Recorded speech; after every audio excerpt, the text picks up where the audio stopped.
দেশে যদি বহিঃশত্রু আক্রমণ হয় সেটাকে প্রতিহত আমরা করব, এ বিষয়ে কোনো সন্দেহ নেই। বর্তমানে যে ধরনের সমস্যা ওখান থেকে হচ্ছে, বর্ডারে কিছু কিছু বর্ডার ভায়োলেশন, এটা কিন্তু আমাদের ওখানে বর্ডার গার্ড আছে, আমাদের কোস্ট গার্ড আছে, তারা বিষয়টা সম্পূর্ণ তদারকি করছে এবং সরকারের নির্দেশ অনুযায়ী কিন্তু প্রয়োজনীয় ব্যবস্থা নিচ্ছে। আমরা কিন্তু খুব প্রস্তুত আছি, যদি এর চেয়ে লেভেল অন্যদিকে যায় তার সমুচিত ব্যবস্থা আমরা নিব।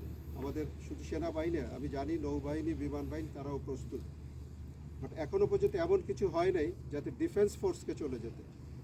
আপনারা জানেন যে সব কিছুর একটা লেভেল আছে, ডিপ্লোম্যাটিক লেভেল ফেল করলে আমাদের যে বর্ডারে যারা আছে তারা হোম মিনিস্ট্রির আন্ডারে, তারা ফেল করে তার কোনো ডিফেন্স।